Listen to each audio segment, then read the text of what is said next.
Hello students, welcome to our YouTube channel Zanit education. तो बच्चों, आज हमारे एमपी बोर्ड क्लास 12 मैथ्स के जो रिवीजन टेस्ट चल रहे हैं उसका टेस्ट नंबर 2 है और मुझे लगता है कि आप लोग पूरी तरह से तैयार होकर आए, तैयारी कर आए हैं।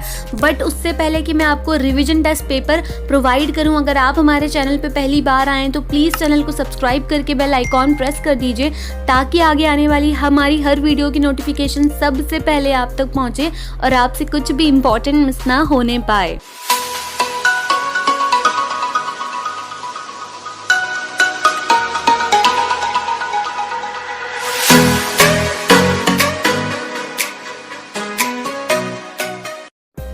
तो बच्चा, सबसे पहले मैं आपको कॉन्ग्रेचुलेशंस कहना चाहती हूँ। भाई क्यों कह रही हूँ, वजह है कहने की। तो मैं आपको कॉन्ग्रेचुलेशन इसलिए कह रही हूँ क्योंकि अगर आप आज का टेस्ट पेपर देने आए हैं प्रिपरेशन करके, तो भाई आपने अपने फाइनल बोर्ड एग्जाम पेपर का जो है 23 मार्क्स का वेटेज जो है प्रिपेयर कर लिया है। आपको शायद पता ही होगा कि कंटिन्यूटी एंड डिफरेंशियबिलिटी और एप्लीकेशंस ऑफ डेरिवेटिव्स, इन दो चैप्टर का आज हमारा टेस्ट है और अकॉर्डिंग टू ब्लूप्रिंट इन्हीं दो चैप्टर का टोटल वेटेज है 23 मार्क्स, जी हाँ। कंटिन्यूटी एंड डिफरेंशियबिलिटी 12 मार्क्स का आने वाला है एंड एप्लीकेशन ऑफ डेरिवेटिव्स जो है वो 11 मार्क्स का आने वाला है। तो इसी बहाने, टेस्ट के बहाने, खेल खेल में आपने अपने बोर्ड एग्जाम पेपर के 23 मार्क्स प्रिपेयर कर लिए हैं, वो भी बहुत अच्छी तरह। तो कॉन्ग्रेचुलेशंस तो बनता ही है ना भाई।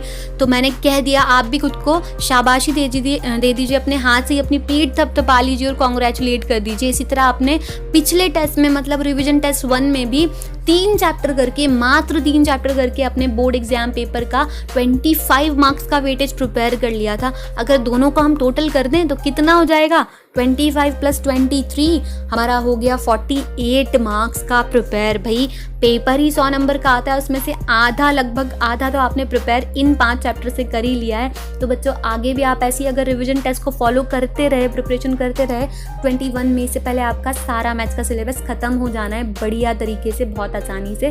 और अगर आप MP board English medium channel पे बाकी सब्जेक्ट्स के भी टेस्ट फॉलो कर रहे हैं, प्रिपरेशन कर रहे हैं, तो भाई सभी सब्जेक्ट के आपके सिलेबस खत्म हो जाने हैं और आपके पास जो एक्स्ट्रा टाइम बचता है 21 मई के बाद, आप उसमें और एक्स्ट्रा स्टडीज़ कर सकते हैं अपने परसेंटेज को और बूस्टअप करने के लिए।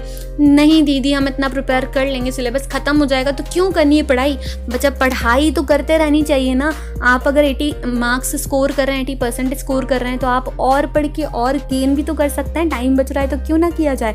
पढ़ाई ऐसी चीज़ है जो चलती रहनी चाहिए। आप लाइफ में कभी भी सीखना नहीं छोड़ते हैं और सीखने को ही हम पढ़ना कहते हैं, पढ़ाई कहते हैं। Education is to learn something, ठीक है। तो आप लाइफ में सीखना नहीं छोड़ते हैं, मतलब पढ़ाई जो है हमारी चलती रहनी चाहिए। जैसे हमारी बॉडी में लाइफ प्रोसेसेस चलती रहती हैं, वैसे हमारी ज़िंदगी में पढ़ाई चलती रहनी चाहिए। तो बच्चा, इंपॉर्टेंट बात एक मैं आपसे ये कहना चाहती हूँ कि पेपर में मैंने आपको जो क्वेश्चंस दिए हैं वो बिल्कुल ब्लूप्रिंट के बेसिस पर ही बनाए हैं। कंटिन्यूटी और डिफरेंशियबिलिटी में से 2 मार्क, 3 मार्क और 5 मार्क का एक क्वेश्चन आने वाला है, तो मैंने उतने ही मार्क के क्वेश्चन उस चैप्टर में से डाले हैं। एप्लीकेशंस ऑफ डेरिवेटिव में से सिर्फ 2 क्वेश्चन 3 मार्क्स के आने वाले हैं, तो उसमें से मैंने उतने ही मार्क्स के डाले हैं क्योंकि इन्हीं 2 चैप्टर का टेस्ट और इनमें से 4 मार्क का एक भी क्वेश्चन नहीं, तो आपको हमारे टेस्ट पेपर में कोई भी 4 मार्क का क्वेश्चन नहीं मिलने वाला है। और बच्चों, ये पेपर देने के बाद आप ना टेस्ट पेपर के साथ थोड़ा सा टाइम स्पेंड करके एक बार देखिएगा कि इस मार्क्स में कौन कौन से क्वेश्चंस इंपॉर्टेंट है जो बोर्ड एग्जाम में आ सकते हैं, ताकि अगली बार जब आप इन चैप्टर को रिवाइज करने बैठे तो आप उस टाइप के क्वेश्चन पे ज़्यादा फोकस बना सके, ठीक है। टेस्ट पेपर का लिंक आपको डिस्क्रिप्शन बॉक्स में मिल जाएगा, वहाँ से आप इसे डाउनलोड कर सकते हैं। प्लीज़ पेपर खत्म करने के बाद कमेंट बॉक्स में अपना नाम और ड्यूरेशन लिख भेजिए जितने टाइम में आपको पेपर खत्म करने के लिए लगा था। बाकी मैंने टाइम ड्यूरेशन टेस्ट पेपर में मेंशन कर दिया है, मार्क्स भी टेस्ट पेपर पे मेंशन कर दिए हैं। बच्चा, अगर आप चाहते हैं कि मैं आपका टेस्ट पेपर खुद से चेक करके आपको आपकी गलतियां बताऊं, आपकी कमियां बताऊं, आपकी मिस्टेक्स बताऊं जो आपको बोर्ड एग्जाम में नहीं रिपीट करनी है, तो आप उसके लिए सारे टेस्ट पेपर के क्वेश्चन खत्म करने के बाद आंसर शीट का PDF बना के या फोटोज़ के फॉर्म में मुझे ईमेल कर दीजिए। हमारा ईमेल एड्रेस आपको डिस्क्रिप्शन बॉक्स में मिल जाएगा।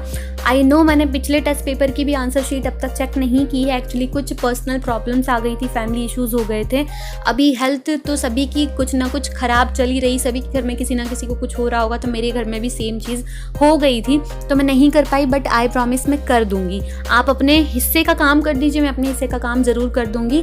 बट बच्चा, जाने से पहले मैं आपसे एक और इम्पॉर्टेंट बात करना चाहती हूँ। बात ये है कि अगर आप में से कुछ बच्चे ऐसे भी हैं अभी तक भी जिन्होंने कोई पढ़ाई शुरू नहीं की है, सारे सब्जेक्ट में ही नहीं किए या फिर 1-2 सब्जेक्ट रह गए और आप निराश हो रहे हैं कि अब तो टाइम ख़त्म हो रहा है, हम नहीं कर सकते, तो मैं आपको एक चीज़ रियलाइज़ कराना चाहती हूँ कि टाइम नहीं ख़त्म हो रहा है, टाइम अभी भी काफ़ी बचा है। मई के पूरे 20 दिन आपके हाथ में है और 1 जून को तो सिर्फ अनाउंसमेंट होगी कि एग्ज़ाम लेने लायक सिचुएशन है भी या नहीं। अगर होगी सिचुएशन तो 1 जून से 2-3 दिन बाद आपका टाइम टेबल आ जाएगा और वो टाइम टेबल भी ऐसा होगा कि 10-12 दिन बाद ही आपके एग्ज़ाम शुरू हो रहे होंगे। मतलब जून के भी आपको कुछ 10 से 12 दिन तो मिल ही रहे हैं। हम अगर सूखे सूखे देख लें तो 1 महीने का टाइम आपके पास अभी भी बच रहा है। तो अगर आपने पढ़ाई नहीं की है तो 1 महीने में आप कर सकते हैं। भाई मैंने बहुत से ऐसे बच्चों को देखा है जो सिर्फ साल भर नहीं पढ़ते हैं लेकिन सिर्फ 1 महीने शिद्दत से पढ़ाई कर लेते हैं, मतलब पढ़ाई के अलावा कुछ याद नहीं रखते हैं, ऐसे पढ़ाई करके 90 स्कोर कर जाते हैं अपने हर सब्जेक्ट्स में। मैंने भी अपने 12th में ऐसे ही किया था। मेरे 12th में एक्चुअली मैंने 1 महीने भी नहीं पढ़ा था, उससे भी कम पढ़ा था, लेकिन पढ़ाई को ही भगवान मान के पढ़ाई की थी और मेरे काफ़ी अच्छे मार्क्स आ गए थे। बहुत कम टाइम में भी प्रिपरेशन हो जाती है, ये कहना चाहती हूँ मैं आपको। तो अगर आप उम्मीद हार चुके हैं तो उम्मीद मत हारिए। मुझे आपसे बहुत उम्मीदें हैं, आपके पेरेंट्स को आपसे बहुत उम्मीदें हैं और इतनी उम्मीदें काफ़ी होती हैं। बस आपको करना यह है कि उम्मीद हारने की बजाय आपको उम्मीद लगानी है। वीडियो सुन रहे हैं तो वीडियो को सुन के ख़त्म करके फ़ोन साइड में रख दीजिए और खड़े हो जाइए और कोई भी एक सब्जेक्ट उठाइए, उसे पढ़ना शुरू कर दीजिए। सब कुछ नहीं होता है, इतना ख़त्म करना 1 महीने में आपके लिए पॉसिबल नहीं है तो कोई बात नहीं। हमारे चैनल पे हमने सारे सब्जेक्ट के मोस्ट इंपॉर्टेंट क्वेश्चंस डाले हुए हैं ब्लूप्रिंट के अकॉर्डिंग।